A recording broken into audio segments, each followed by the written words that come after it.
ఓం శ్రీ శ్రీరామకృష్ణ సమర్థ సద్గురుదేవాయ నమః.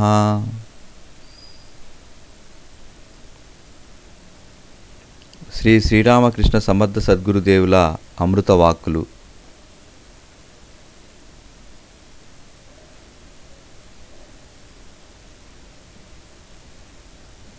శక్తిపాతం పూజ్య గురుదేవుల బాధ్యత, సాధన మన వ్యక్తిగత బాధ్యత.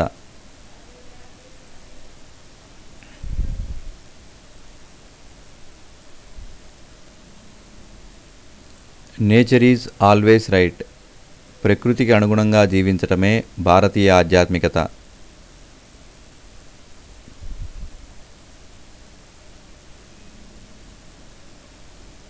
భారతదేశం తిరిగి జగద్గురు పీఠం అధిరోహించి తీరుతుంది.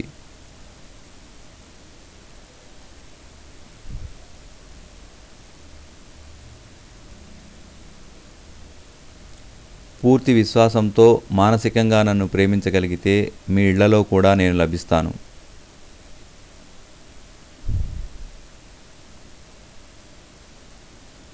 దీక్ష అనేది ఒక విశేషమైనటువంటి పనిని ఒక విశేషమైన దృష్టితో ఒక విశేషమైనటువంటి కాల ప్రమాణంలో పూర్తి చేయటం.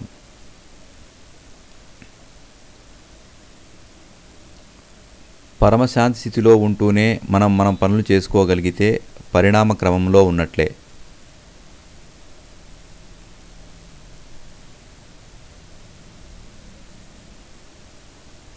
అందరూ హాయిగా ఆనందంగా బాగుండాలి అని మనస్ఫూర్తిగా కోరుకోవాలి.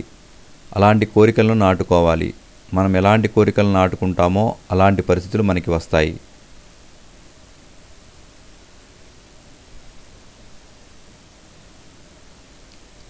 సూర్యోదయం నిత్యనూతనమైనది, సనాతనమైనది, శాశ్వతమైనది.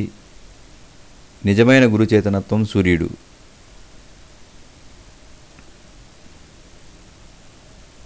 యోగం అంటే నిద్రలో కూడా మన శ్వాసను గమనించుకోగలగాలి.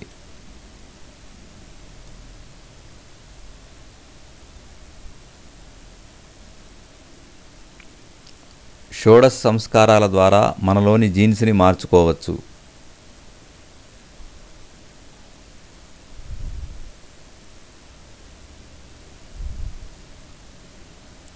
భూమిపై స్వర్గావతరణ అంటే మనుష్యులు దేవతలుగా మారాలి.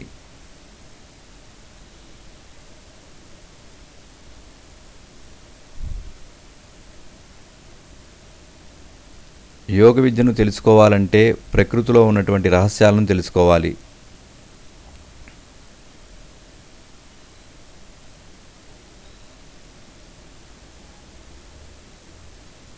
ధ్యాన స్థితిని పొందిన వారి దగ్గర నుండి ఆ స్థితిని మనం పొందటానికి హారతి ఒక మార్గము. ఉదాహరణకు బాబా హారతి.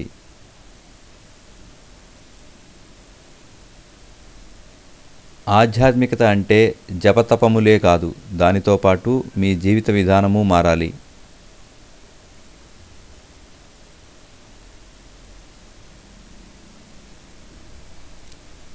చనిపోయిన తర్వాత నువ్వు ఏమి అవుతావు అన్నది కాదు, ఈరోజు నీవు ఏమి అవుతావు అన్నది ఆధ్యాత్మిక విద్యలో ముఖ్యము.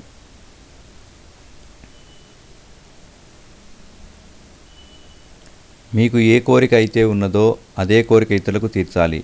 అప్పుడే మీ పని వెంటనే అవుతుంది.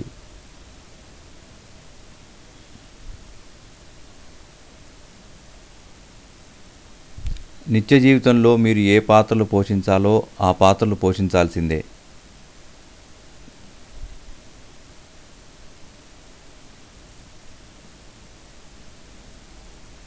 గురువుల దగ్గరకు వచ్చి కోరికలు తీర్చుకోవటం మాత్రమే మీ లక్ష్యం కాకూడదు, బాధ్యతలు తీసుకోగలగాలి.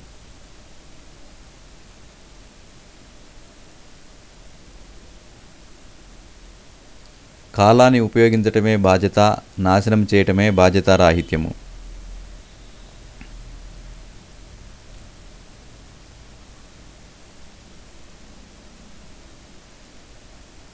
గురువు ప్రణాళికలో పాలు పంచుకోవటానికి జప, ధ్యాన, ప్రాణాయామాలు చేయాలి.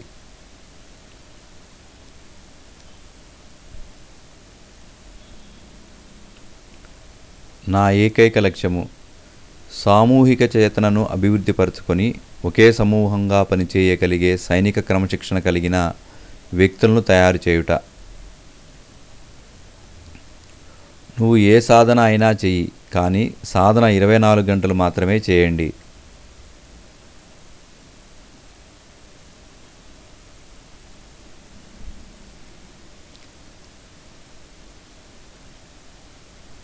ఒక బాధ్యత తీసుకోవాలి. అది ఇంట్లోనే మొదలు పెట్టాలి. అందుకే అక్కడ పుట్టారు. ఇంట్లోనే హెల్ప్ చేయని వారికి ఎవరూ హెల్ప్ చేయరు. షిరిడీ సాయి కూర్చునే విధానం చూశారా? ఎడం పాదం మీద కుడి పాదం ఉంటే కోరికలు తీరుతాయి. అలాంటి వ్యక్తిని చూస్తున్నా మీ కోరికలు తీరుతాయి. తక్షణమే చేయండి, కానీ తక్షణమే ఏ పనులు చేయాలో ఏ పనులు చేయకూడదో వివేకంతో చూసుకుంటుండండి.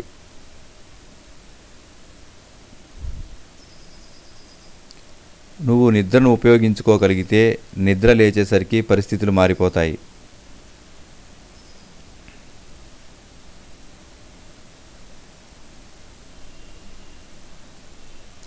ఆధ్యాత్మిక సాధనలో ముందు శాంతి కోసం ప్రయత్నించండి, తరువాత సౌఖ్యముల కోసం ప్రయత్నించండి, తరువాత సంపదల కోసం మీరు ప్రయత్నించక్కర్లేదు, వాటంతట అవే మీకు వస్తాయి.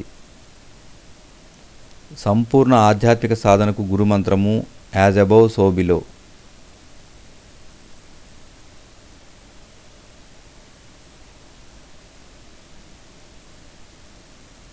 మీరు మారండి, మీ కుటుంబాన్ని మార్చండి, మీ స్నేహితులను మార్చండి, సమాజం మారుతుంది.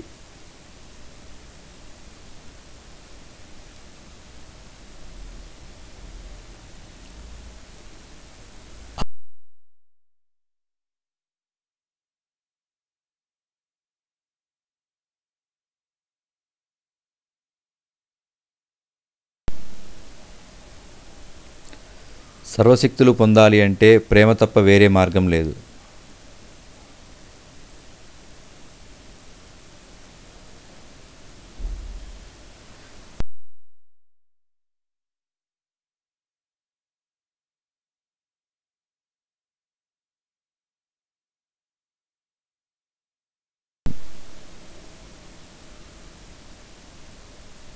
తొంభై శాతం మనకు వచ్చే బాధలకు కారణం ఏమిటంటే ధైర్యాన్ని కోల్పోవడం.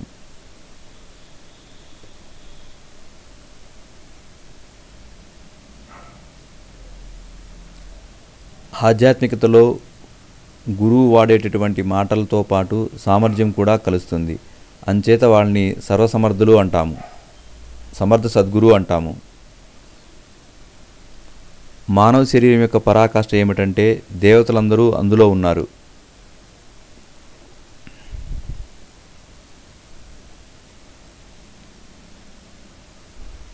వేదం అంటే నాలెడ్జ్, సైన్స్. అది శాశ్వతమైనది, సనాతనమైనది, నిత్యనూతనమైనది.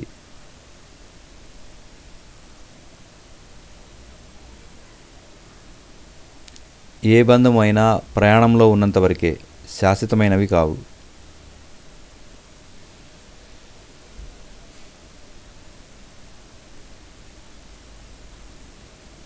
పుస్తకాలు చదవండి, మీ జీవితాలు మారిపోతాయి.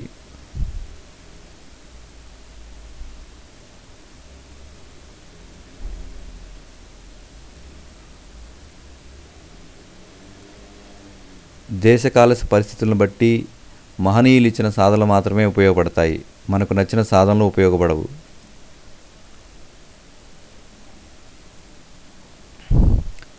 ఆధ్యాత్మిక జగత్తులో కూడా నువ్వు శ్రమపడటం నేర్చుకోవాలి.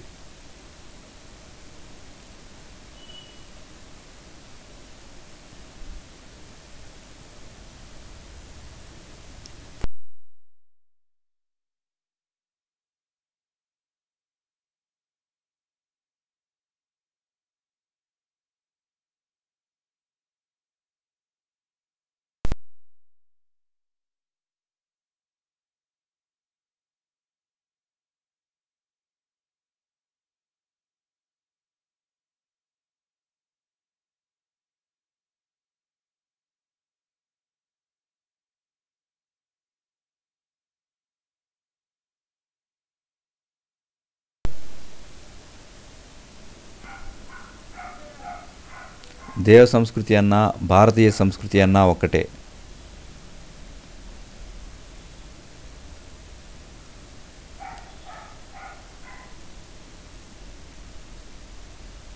నిర్వీర్యమైపోయిన భారత జాతి తిరిగి పునరుద్ధరించబడాలి అంటే గాయత్రి మంత్రం ఒక్కటే మార్గం.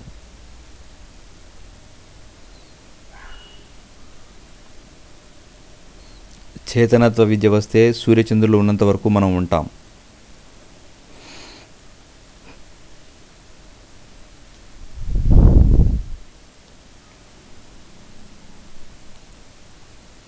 ఆధ్యాత్మిక వ్యక్తికి ప్రపంచం మొత్తంతో సంబంధం ఉంటుంది.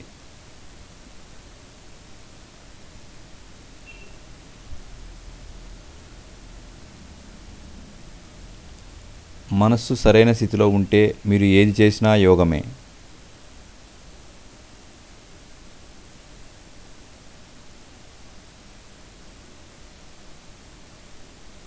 ఆధ్యాత్మికత అనేది ఒక జీవన విధానం. సైంటిస్ట్ ఒకలా జీవిస్తాడు, ఇంజనీర్ ఒకలా జీవిస్తాడు, అలాగే ఆధ్యాత్మికవేత్త.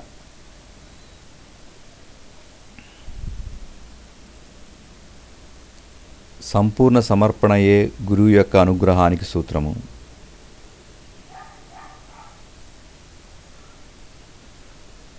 జై గురుదేవ్.